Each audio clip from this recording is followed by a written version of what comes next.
I always thought the idea of inheriting a house would be exciting, a new place to explore, a new start. But when I received the news about the old Victorian house from my aunt, something about it felt wrong. My aunt had always been a bit of a recluse, someone who kept to herself and rarely talked about her life. Still, I packed my bags and made the drive to the small, remote town where the house stood. The house was exactly what you'd expect from an old Victorian.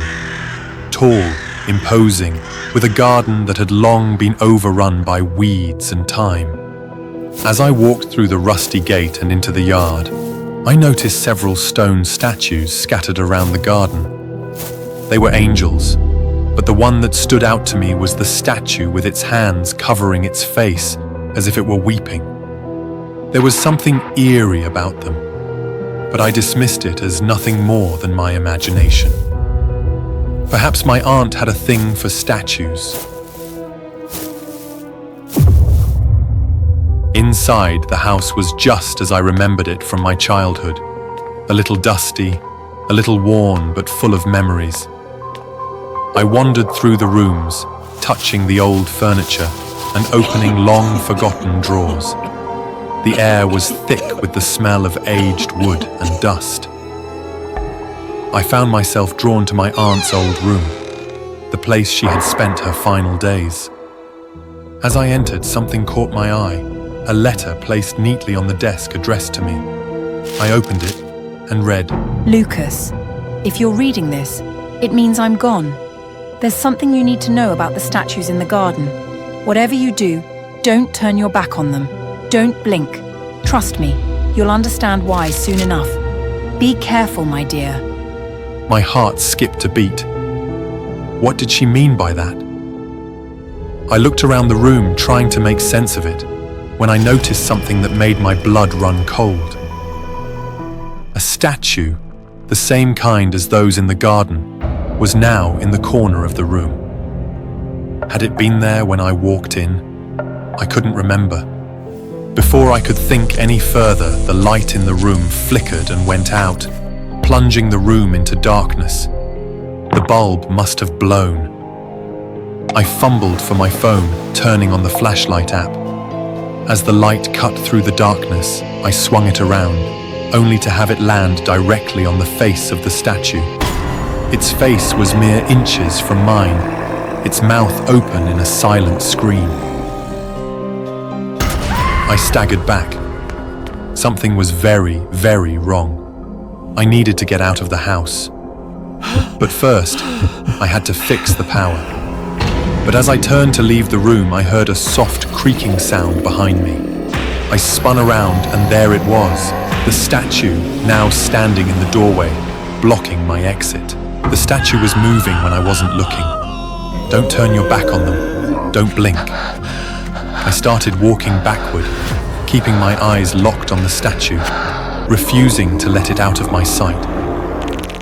I made it to the hallway, my eyes burning from not blinking, when I saw a baseball bat leaning against the wall. I grabbed it to protect myself.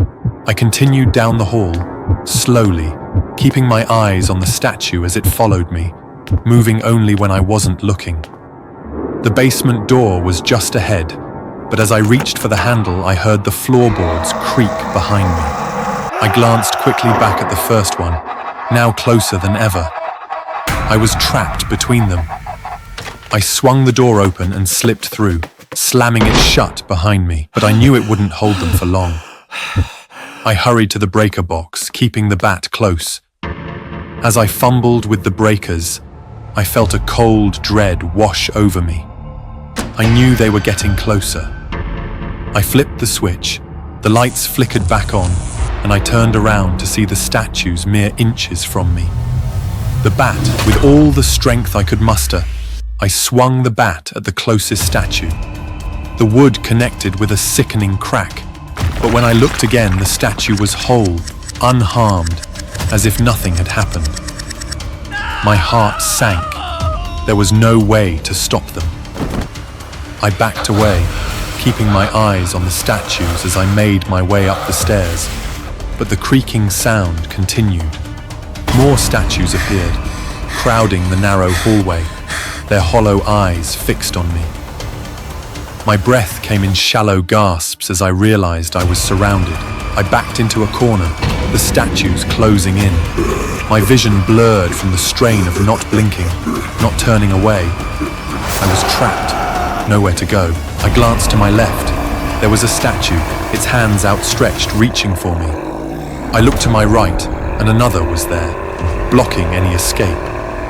My eyes darted back and forth between them, my heart pounding in my chest. And then, I blinked. The last thing I saw was their stone eyes, watching as the darkness swallowed me whole. She's a goddamn psycho.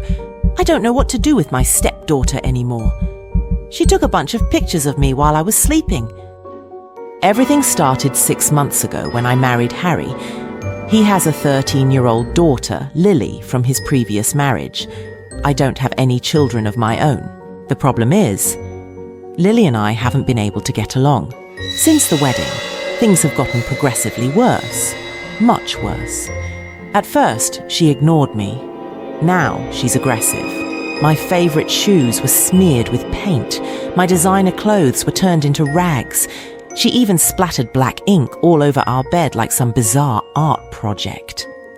Who knows what goes on in these kids' minds? Harry has talked to her many times, but he's never truly scolded or punished her. Lily needs to be held accountable for her actions, but he's too soft to discipline her or take away her phone. He keeps defending her, telling me to be patient and give her more time to adjust. He says Lily is going through a tough time. But what about me? I'm also struggling. I can only sigh and let things slide, but it's getting worse. Harry went on a business trip for 3 days, leaving me to look after Lily. Right off the bat, she started to annoy me. She casually wore my necklace without asking. I told her, "You can wear my necklace, but you need to ask for my permission first." "I don't need to ask for anything," she said. "Yes, you do. You need to learn to ask adults for permission. While your father is away for the next 3 days, you have to listen to me." "I won't listen. You're not my mother," Lily yelled, tugging the necklace until it snapped. I was super angry, so I took her phone and banned her from using it for the next 3 days. She ran to her room, slammed the door, and cried. I called Harry to explain the situation. I knew he was upset, but he agreed that Lily needed to change and that taking her phone was the right thing to do. I thought that was the end of it, but then I discovered something horrifying. That night, after Lily went to bed, I took a selfie to send to Harry. When I opened the photo gallery, I saw pictures of me, sleeping. What the hell was going on? I must have picked up Lily's phone by mistake. But why had Lily taken photos of me sleeping? They were blurry and dark. She hadn't used the flash, but I could clearly see my face pressed against the pillow, eyes closed. I could see Harry's shadow in the background, turned away. I scrolled to the next photo, still of me sleeping, but from a different angle, taken from below, like she was hiding under the bed. I checked the timestamps. They were all around 2 a.m. Over several weeks. I panicked. Now the only thing I could do was call Harry, but the long ringing tone echoed in my ears, my heart pounding. I called again. Still the long ring. He must have set his phone to silent because he has a meeting tomorrow. "Jen!" someone suddenly called. From behind me, in the dim light, that was Lily, her wavy hair falling over half her face.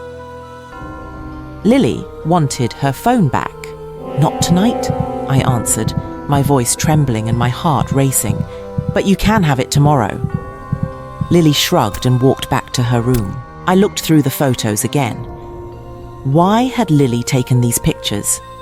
To threaten me? To scare me?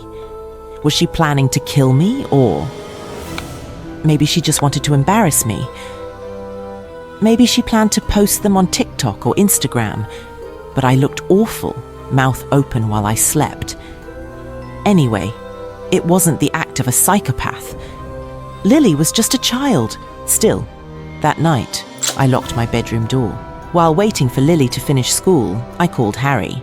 He also thought Lily might have taken the pictures to post online or something, but Harry agreed with me that things had gone too far.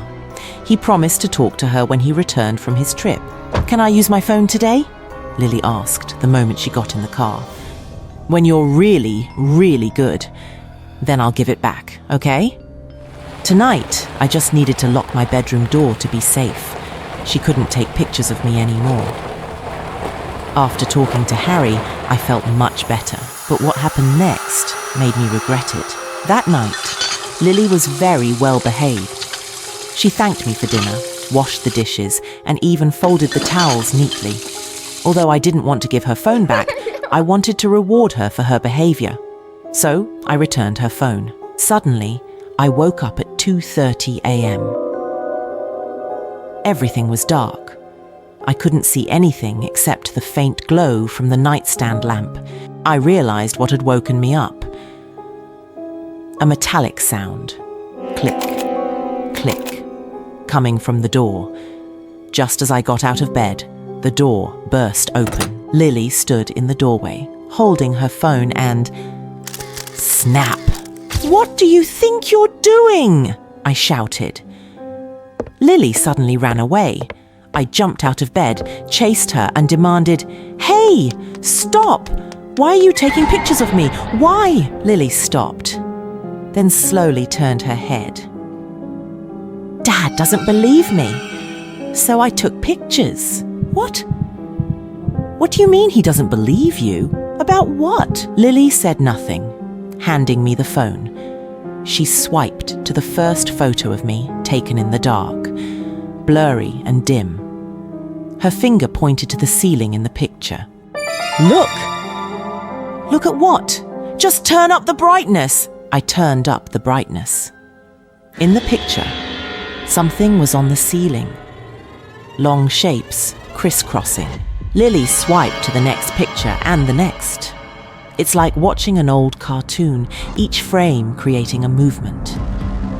Something was reaching from the ceiling toward the bed, like a woman's arm. Dad didn't believe me when I showed him the pictures. He said he didn't see anything. He scolded me and said I read too many horror stories.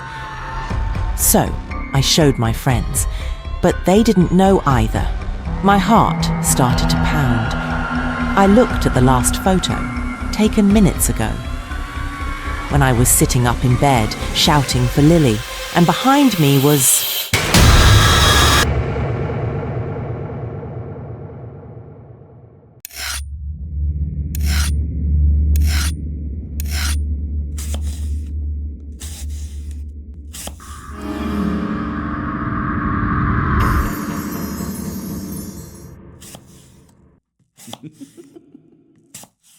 People whispered about it, saying the freshest omakase was a dining experience unlike any other. Of course, a food lover like me couldn't resist the temptation, so I made a reservation for tonight, eager to see what all the fuss was about.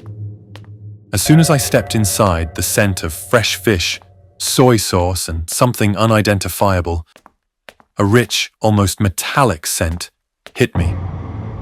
I couldn't place it, but it made me unease. I took my seat, noticing that I was the only customer. Odd, given the restaurant's reputation, but perhaps I had come at an off time. The silence of the place pressed down on me.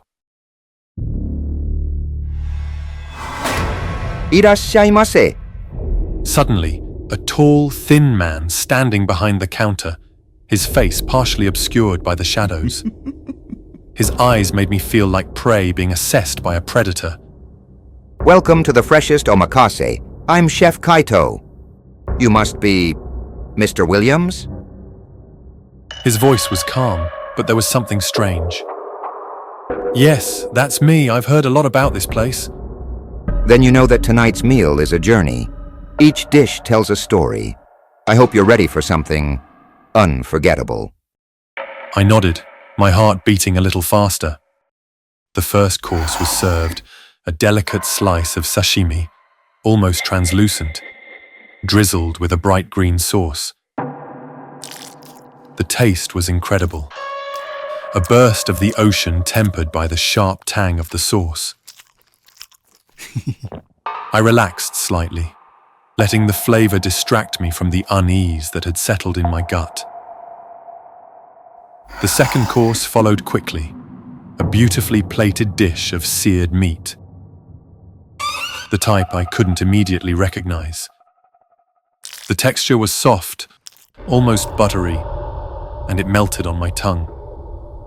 I looked up at Chef Kaito, who was watching me intently, his eyes gleaming in the dim light. "This is delicious. What is it?" I asked. He smiled, but it didn't reach his eyes. A rare delicacy. It's part of the experience that our guests trust us completely. Something about the way he said completely made my mouth go dry. I chewed harder to try to remember what it tasted like. The strange metallic scent in the air was stronger now, almost overpowering the aroma of the food. As the courses continued, each dish more exquisite and complex than the last, I couldn't shake the feeling that something was terribly wrong. The flavors were unlike anything I'd ever tasted, rich and deep, with a lingering aftertaste that was both intoxicating and disturbing. I tried to ask about the ingredients again, but each time Chef Kaito would simply smile and offer vague, evasive answers. By the time the sixth course was placed in front of me, my nerves were frayed. The dish was a small, intricately arranged platter of thinly sliced meat in the shape of rose, garnished with a blood-red sauce. The smell of iron filled my nostrils, almost overwhelming. My hand trembled slightly as I picked up a piece with my chopsticks, bringing it to my lips. The taste was familiar, too familiar. My heart pounded as I chewed slowly, my mind racing to identify the flavor. And then it hit me. A memory, a smell, something from years ago when I had cut my finger deeply on a piece of glass. It was the taste of blood. I dropped the chopsticks, my stomach turning. What is this?" I asked, my voice shaking. Chef Kaito's smile widened, showing too many teeth. The pinnacle of culinary art is not just to create something delicious, but to create a connection between chef and diner. This dish, this experience, is the ultimate connection. I stared at him, the realization dawning with a sickening horror. This isn't animal meat, is it?" He didn't answer. He didn't have to. The truth was there in his eyes, in the cruel twist of his smile. I pushed back from the counter, my chair screeching loudly on the floor. My hands shook violently, my breath coming in shallow gasps. I have to go," I stammered, my voice barely above a whisper. But as I turned to leave, the door to the restaurant clicked shut. I hadn't noticed it before, but now it was unmistakable. The door had locked automatically. Chef Kaito stepped out from behind the counter, moving slowly toward me. Leaving so soon, Mr. Williams? But the best is yet to come. I backed away, but he kept advancing, his steps slow and deliberate. My mind raced, desperately trying to think of a way out. The room seemed to close in on me, the shadows stretching and twisting as if alive. "Please, I don't want any more," I begged, my voice trembling. His voice was cold now, the pretense of hospitality gone. Then he pulled out a long, thin blade, its edge glinting wickedly in the dim light. But Mr. Williams, you haven't even tried the final course. I froze, my heart hammering in my chest. The blade was stained, the dark smudges unmistakable.